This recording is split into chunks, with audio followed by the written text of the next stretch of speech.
ব্যবসা বাণিজ্যের বিশ্লেষণ নিয়ে ডিবিসি নিউজের নিয়মিত আয়োজন ইসলামী ব্যাংক টালি খাতায় স্বাগত জানাচ্ছি আমি হিমাদ্রি রাহা। অস্ট্রেলিয়া ও এশিয়ার 25টি দেশের জোট বুয়াও ফোরাম ফর এশিয়ার সম্মেলনে যোগ দিতে 26শে মার্চ প্রথম দ্বিপক্ষীয় সফরে চীন যাচ্ছেন প্রধান উপদেষ্টা। তার 4 দিনের এই সফরে দেশটির সঙ্গে দ্বিপক্ষীয় বৈঠক ছাড়াও 28শে মার্চ বৈঠক হবে শি জিনপিং এর সঙ্গে। এবং এই সফর নিয়ে দেশে নিযুক্ত চীনের রাষ্ট্রদূত ইয়াও ওয়েন রবিবার পররাষ্ট্র সচিবের সাথে বৈঠকের পর জানিয়েছেন সফরটি হবে অত্যন্ত ফলপ্রসূ। দর্শক, এইসব নিয়ে আমাদের আজকের আলোচনার বিষয় প্রধান উপদেষ্টার চীন সফরে বাণিজ্যের সম্ভাবনা কেমন। আমাদের সঙ্গে আলোচনায় ভার্চুয়ালি যুক্ত আছেন Bangladesh China chamber of commerce and ইন্ডাস্ট্রির সাবেক সেক্রেটারি জেনারেল আল মামুন মৃধা এবং সাবেক রাষ্ট্রদূত এম হুমায়ুন কবির। দর্শক, আমরা আলোচনায় ফিরছি। শুরুতে যেতে চাই Al Mamun Mridha, Bangladesh China chamber of commerce and ইন্ডাস্ট্রির সেক্রেটারি জেনারেল, আপনাকে দিয়ে শুরু করতে চাই।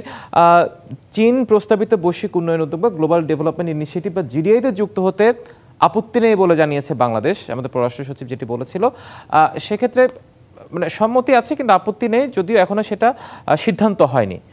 সেক্ষেত্রে আমাদের সুফলগুলো কি কি আসতে পারে, বা এই সেটার সাথে যুক্ত হতে বাংলাদেশের অর্থনৈতিক সম্ভাবনাগুলো কি তৈরি হতে পারে? দেখুন, ধন্যবাদ আপনাকে। আমরা যখনই কোনো জোটের কথা বলি, সেটা আসলে অনেক হিসাব নিকাশ এবং সকল পক্ষের আপনার লাভ এবং কি বলে একটা উইন উইন সিচুয়েশনের ভিত্তিতেই সাধারণত একটা দেশ এই একটা জোটের অন্তর্ভুক্ত হয়। তো চীনের উদ্যোগে জিডিআই এর যে কথাটা হচ্ছে, পৃথিবীর বহু দেশকেই আমরা দেখেছি যে এখানে যুক্ত হয়ে আসলে তার দেশের জন্য বড় রকমের কিছু সুযোগ তারা এনশোর করতে পেরেছে ওই এন্ড থেকে। তো এটা বাংলাদেশের জন্য একটা অবশ্যই ভালো সংবাদ, কারণ আমরা আমাদের অপশনস গুলো যতভাবে ওপেন রাখবো, পরবর্তীতে কিন্তু আমাদের নেগোসিয়েশনের টেবিলে এইটা একটা বড় টুলস হিসাবে দেখা দেয়। সো আমরা আসলে আশাবাদী যে বাংলাদেশ যদি এই আপনার ফোরামের অন্তর্ভুক্ত হয়ে বাংলাদেশের জন্য ভবিষ্যতের বাণিজ্যিক দিক থেকে কনসিডার করলে একটা বড় বেনিফিটের সুবিধা থাকে বাংলাদেশের। নিশ্চয়ই আমরাও চাই সেই বেনিফিটটা আমাদের আসুক। সাবেক রাষ্ট্রদূত এম হুমায়ুন কবির, আপনার কাছে এবার যে বিষয়টি জানতে চাই, দীর্ঘদিনের অভিজ্ঞতা আপনার, সেই অভিজ্ঞতার আলোকে যদি বিশ্লেষণ করেন যে পরিবর্তিত প্রেক্ষাপটে পরে প্রথম অন্তর্বর্তী সরকারের প্রধান উপদেষ্টা চীন সফর, যদি বলি আমাদের দেশের প্রেক্ষাপটে 8 মাসের মধ্যে 2বার কিন্তু কোনো দেশের সরকার প্রধানের চীন সফর, সবকিছু মিলিয়ে কতটা গুরুত্বপূর্ণ বলে মনে করছেন, তাৎপর্যটা কি? ধন্যবাদ আপনাকে। আসলে আপনি যেমনটা বলছিলেন, 8 মাস সময়ের মধ্যে একটা দেশের 2জন সরকার প্রধান অন্য দেশে সফর করাটা, এটা সত্যি খুব স্বাভাবিক ঘটনা নয়। তবে এখানে 2-3টা জায়গা আছে যেগুলো আমাদের এই সফরটার জন্য একটা ক্ষেত্র তৈরি করেছে যদি বলি। একটা হচ্ছে যে এই বছরই কিন্তু বাংলাদেশ এবং চীনের মধ্যে কূটনৈতিক সম্পর্ক প্রতিষ্ঠার 50 বছর পূর্তি হচ্ছে। তো কাজেই সেই জায়গাতে চীনারা কিন্তু অনেক আগে থেকেই এই সময়টাকে বা এই বছরটাকে উদযাপন করার জন্য তারা প্রস্তুতি নিয়েছিল। আমাদের দিক থেকেও আমরা এই ব্যাপারে মোটামুটি ভাবে প্রস্তুত ছিলাম। তো কাজেই আমাদের মাননীয় প্রধান উপদেষ্টা মহোদয় এই এটা যখন যাবেন বেইজিংয়ে, তখন এই উদযাপনটাও ওখানে হবে এবং সেটা একটা উপলক্ষ তৈরি করেছে বলে আমি মনে করি। আপনি যেটা বলছিলেন সেটা একটু যোগ করে দিই। এই সফরটা কিন্তু একটা মিশ্র সফর হিসেবে আমি দেখছি। তার কারণ বাও ফোরাম যেটাতে যাচ্ছেন, এটা কিন্তু বহুপাক্ষিক একটা ব্যবস্থা। ওইটা চীনের বাও শহরে হলেও এখানে অন্যান্য দেশ এর সাথে সংশ্লিষ্ট আছে। আর বেজিংয়ে যে মিটিংটা হবে সেটা হবে দ্বিপাক্ষিক। তো কাজে এখানে একটা মিশ্র, এখানে বহুপাক্ষিকতাও আছে, দ্বিপাক্ষিকতাও থাকবে। তো এই ক্ষেত্রে আমার ধারণা বাও মিটিংয়ে বা বাও ফোরামের মিটিংয়ে আমরা সচরাচর খুব একটা যাই না। তো এবার যেহেতু আমাদের প্রধান উপদেষ্টা মহোদয় যাচ্ছেন, এটা একটা ফোরাম যেখানে চীন বা চীনের সাথে বন্ধুত্বপূর্ণ সম্পর্ক সম্পন্ন দেশ যারা আছে তারা সেখানে অংশগ্রহণ করে এবং তাতে করে চীনের সাথে দ্বিপাক্ষিক বলেন বহুপাক্ষিক বলেন সম্পর্ক উন্নয়নের একটা সুযোগ তৈরি হয়। তো সেই দিক থেকে এবার যেহেতু আমাদের প্রধান উপদেষ্টা মহোদয় যাচ্ছেন, আমি মনে করি এটা একটা সুযোগ বাংলাদেশের জন্য। কারণ এখানে আমাদের বাংলাদেশেও কিন্তু একটা বড় ধরনের পরিবর্তন সাম্প্রতিককালে হয়েছে এবং এখনকার অন্তর্বর্তীকালীন সরকারও কিন্তু কতগুলো নূতন কর্মসূচি নিয়ে তারা যাচ্ছে, যেটাকে আমরা সংস্কার কর্মসূচি বলি, অর্থনৈতিক উন্নয়নের বা জন্য নতুন নতুন কর্মসূচি তারা নিচ্ছে। সেই প্রেক্ষাপটে এই সফরটার একটু আমি মনে করি নতুন কিছু ডাইমেনশন আছে, এবং সেই দিক থেকেই দেখলে আমরা মনে করব যে 8 মাস পরে হলেও এখানে খানিকটা মূল্য সংযোজনের সুযোগ আছে বলেই আমার ধারণা। নিশ্চয়ই। আল মামুন মৃধা, আপনার কাছে একটি বিষয় যেটি জানতে চাই, পররাষ্ট্র সচিব গতকাল যে বিষয়টি বলেছে, পররাষ্ট্র উপদেষ্টা তৌহিদ হোসেন যেটি বলেছেন যে দ্বিপাক্ষিক চুক্তি সই না হলে সমঝোতা স্মারক হওয়ার কথা রয়েছে। এবারের সফরটা কিন্তু পরিবর্তিত প্রেক্ষাপটের পর ভূ রাজনীতির কথায় বলি বা ভূ অর্থনীতির কথায় বলি, দুদিক থেকে কিন্তু বেশ গুরুত্বপূর্ণ একটি সফর বলে ধারণা করা হচ্ছে। আপনি চায়না চেম্বার নিয়ে দীর্ঘদিন ধরে কাজ করছেন, দীর্ঘদিনের অভিজ্ঞতা আপনার, সেই জায়গা থেকে আপনি এই সফরটা কিভাবে বিশ্লেষণ করবেন? আচ্ছা, দেখুন, এইবারের সফরের বেশ কিছু ইন্টারেস্টিং অ্যাঙ্গেল আছে। এর আগে আমরা এই ধরনের দ্বিপাক্ষিক সফর যখন দেখেছি, তখন আসলে দেখা যায় যে একটা পলিটিক্যাল গভর্নমেন্টের যিনি চেয়ারপারসন থাকেন বা যিনি প্রধানমন্ত্রী থাকেন, উনি পলিটিক্যালি এই জিনিসগুলোকে রিপ্রেজেন্ট করে এবং উনি আসলে পলিটিক্যাল এরেনা থেকেই আসা একজন মানুষ। কিন্তু আমরা এই প্রথম দেখছি যে আমাদের chief adviser doctor Mohammad Yunus শুধু আমাদের চিফ অ্যাডভাইজার না, উনি কিন্তু একজন সফল উদ্যোক্তা, এবং উদ্যোক্তার পরিপ্রেক্ষিত থেকে চিন্তা করলে বেশ একজন সফল নেগোশিয়েটারও বটে। তো এই সফরের মধ্যে আমরা বিজনেস বডি থেকে যেই ধরনের আউটকাম গুলো আশা করছি, আমরা বরঞ্চ সেগুলো নিয়ে কথা বলি। যেই ব্যাপারগুলো নিয়ে আসলে বাংলাদেশ এবং চায়নার বেশ কিছু কমন ফ্যাক্টরস আছে, যেমন ধরেন sustainable development and green energy. এটা এমন একটা সেক্টর যেখানে আসলে বাংলাদেশ অনেকদিন ধরেই কাজ করছে, একই সাথে চায়না কাজ করছে। মোর ওভার আমাদের প্রধান উপদেষ্টা কিন্তু এই জিনিসটার একটা বড় অ্যাডভোকেসি করে থাকেন সারা পৃথিবী ব্যাপী। আমাদের ক্লাইমেট রেজিলিয়েন্স এবং বিআরআই যে অ্যালাইনমেন্টটা আছে, সেখানেও কিন্তু আমরা যেটা দেখতে পাচ্ছি যে উভয় দেশের যেই মতাদর্শ এবং বৈশ্বিক পরিবেশের সাথে তারা যেই ধরনের অ্যালাইনমেন্টের চিন্তা করে, তাতে করে দুই দেশই আসলে একটা মোটামুটি কাছাকাছি জায়গায় আছে। আমাদের পভার্টি এলিভেশনের ক্ষেত্রেও কিন্তু চীন একটা বড় লিড দিয়েছে সারা পৃথিবীব্যাপী। তারা করিয়ে দেখিয়েছে যে 30 বছরের মধ্যে পৃথিবীর দারিদ্র্য সীমার বেশ নিচে থাকা একটা দেশ কি করে পৃথিবীর সেকেন্ড ইকোনমি হতে পারে। সেক্ষেত্রেও আমরা আশা করছি যে একটা বড় রকমের ডেভেলপমেন্ট আমরা ওখানে দেখতে পাবো। হয়তো আমাদের কিছু স্ট্র্যাটেজি এক্সচেঞ্জের ইস্যুস থাকতে পারে।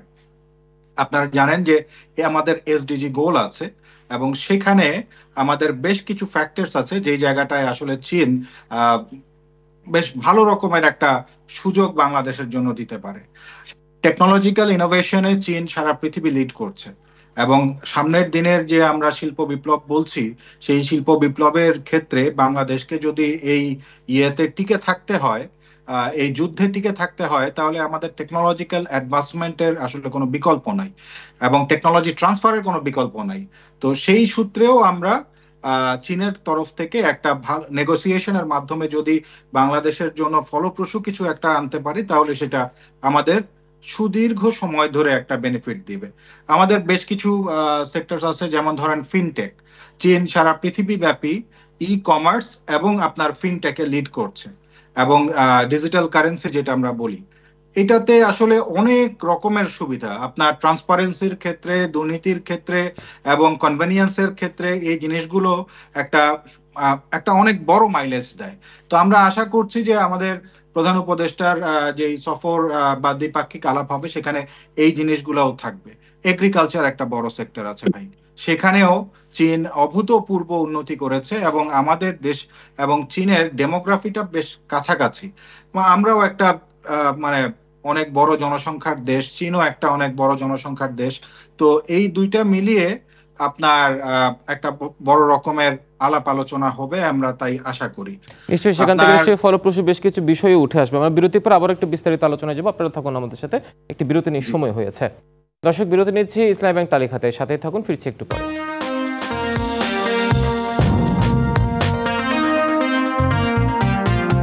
আবারও স্বাগত জানাচ্ছি ব্যবসা বাণিজ্যের বিশ্লেষণের ডিবিসি নিউজের নিয়মিত আয়োজন ইসলামী ব্যাংক তালিকাতে। আলোচনার বিষয় প্রধান উপদেষ্টার চীন সফরে বাণিজ্যের সম্ভাবনা কতটুকু। দর্শক, আমরা আলোচনায় ফিরছি বিরতির পর। আমরা মোহাম্মদ হুমায়ুন কবির আপনাকে দিয়ে শুরু করতে চাই। বিরতির আগে আল মামুন মৃধা যেমনটি বলছিলেন, এবারের প্রেক্ষাপটটি ভিন্ন এই সেন্সে যে কোনো রাজনীতিবিদ সরকার প্রধানের বাইরে গিয়ে প্রথম কোনো উদ্যোক্তা কিংবা অর্থনীতিবিদ যে সরকার প্রধান আছেন, প্রধান উপদেষ্টা আছেন, তার সাথে চীনের সফর। তিনি নিঃসন্দেহে একজন বিশ্বনন্দিত অর্থনীতিবিদ।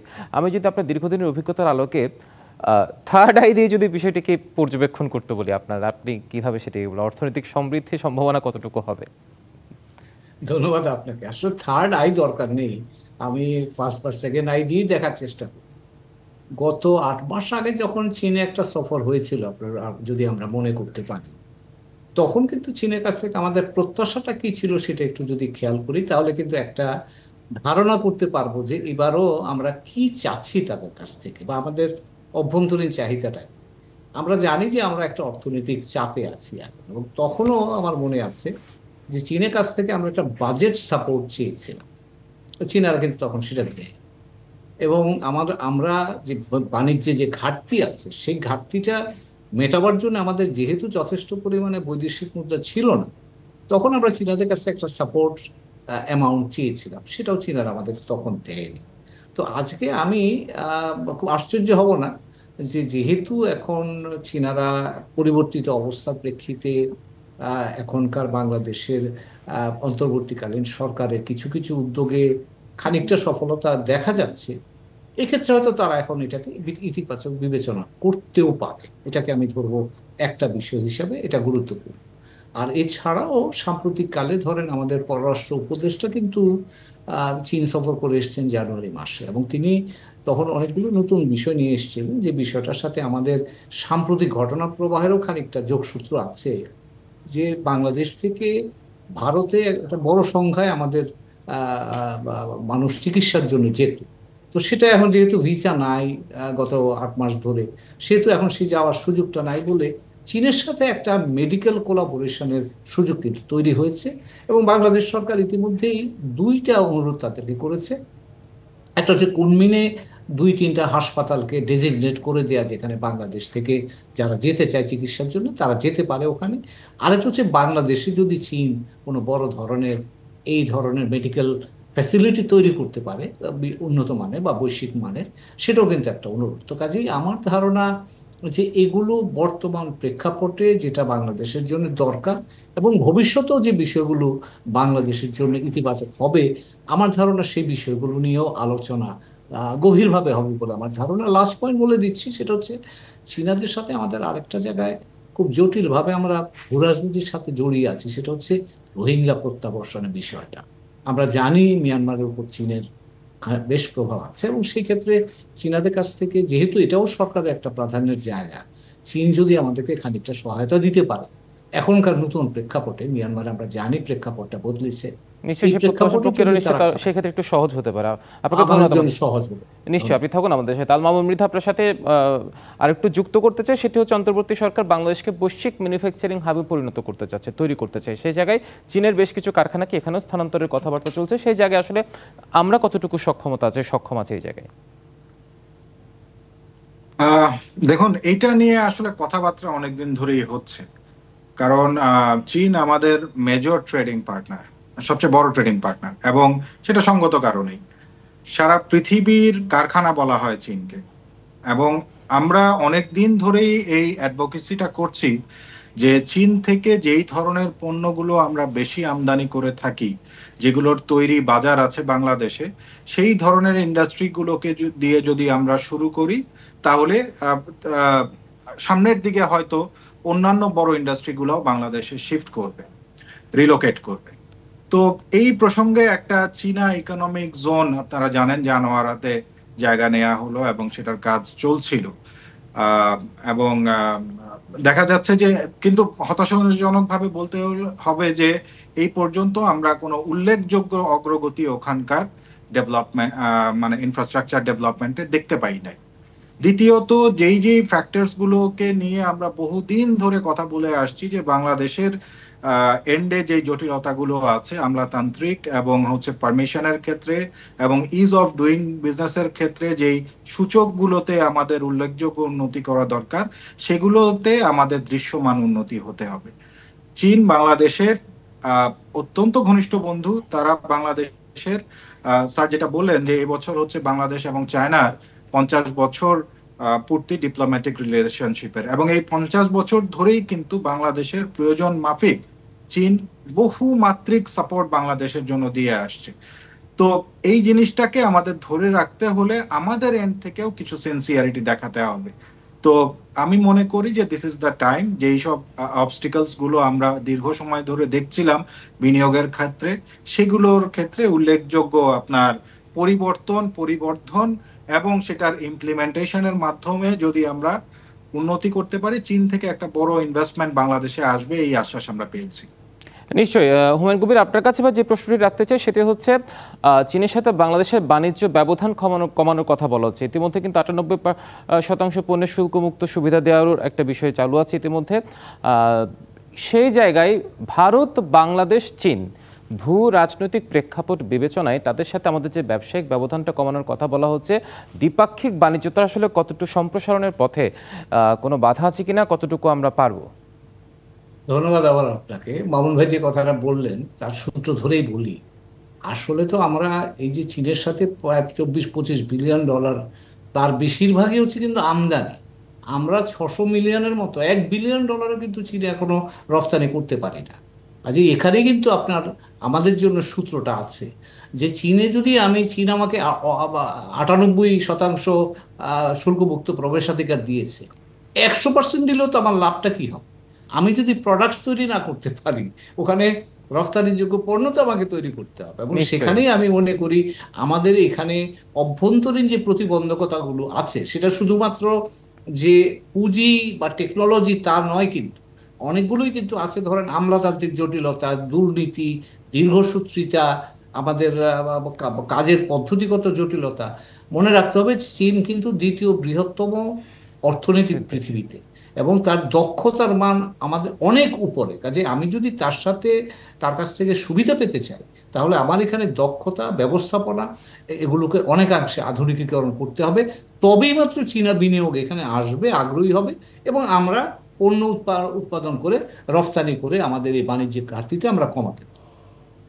নিশ্চয়ই। সে জায়গায় আল মামুন মৃধা, হুমায়ুন কবির যে বিষয়টি বললো আমাদের সক্ষমতার কথা, আমাদেরকে শতভাগ সুবিধা দিল যে সক্ষমতা, উনি বেশ কিছু পর্যবেক্ষণ উনি তুলে ধরেছে। আসলে এই বিষয়গুলো আপনার বিশ্লেষণটা জানতে চাই। আসলে শুধু যে আমাদের দক্ষতার ব্যাপার তাই নয়, আমলাতান্ত্রিক জটিলতা, দীর্ঘসূত্রতার কথা বললো, সব মিলিয়ে আসলে আমাদের সক্ষমতা কোন জায়গায় আছে আমরা? দেখুন, আমি স্যারের সাথে একটু অ্যাড করি। একজন বিনিয়োগকারীর জন্য কিন্তু সারা পৃথিবীর দরজা খোলা। ও যেখানে ওর বিনিয়োগের বিপরীতে আপনার বেস্ট আউটকাম পাবে, ও কিন্তু তার বিনিয়োগটা ওখানেই নিয়ে যাবে। আমরা দেখেছি যে এই যে বাণিজ্য যুদ্ধের কথা বলা হয়, এখন দ্বিতীয় কিস্তি চলছে, তার প্রথম কিস্তিতেও এগুলো নিয়ে আমরা অনেক কথাবার্তা বলেছি, এবং সেই রিলোকেশনের বেনিফিটস গুলো আমরা কিভাবে নিতে পারি সেগুলো নিয়েও বেশ স্ট্র্যাটেজি হলো। কিন্তু আমরা বাস্তবে দেখলাম যে সেই স্ট্র্যাটেজির ইমপ্লিমেন্টেশনের জন্য আমরা যথেষ্ট পরিমাণে তৎপর ছিলাম না। এখন আমাদের এখানে আরেকটা সুযোগ আসছে, যেখানে চীন তার আগ্রহ প্রকাশ করেছে, এবং আপনারা জানেন যে বেশ কিছু কোম্পানি নিশ্চয়ই সেই আগ্রহকে কাজে লাগাতে হলে আমাদের নিজেদেরকে সেই জায়গায় আসলে সক্ষমতার জায়গায় নিয়ে যেতে হবে। সেক্ষেত্রে আমাদের যে জটিলতাগুলো আছে দেশের স্বার্থে, অর্থনীতির সাথে, সেগুলোকে দূরীকরণ নিশ্চয়ই করতে হবে। আপনার দুজনকে অসংখ্য ধন্যবাদ আজকে আমাদের ইসলামী ব্যাংক টালিখাতে এসে আপনাদের পর্যবেক্ষণ তুলে ধরার জন্য। দর্শক, ব্যবসা বাণিজ্যের বিশ্লেষণ নিয়ে ডিবিসি নিউজের নিয়মিত আয়োজন ইসলামী ব্যাংক টালিখাত আজ এ পর্যন্ত। সঙ্গে থাকুন।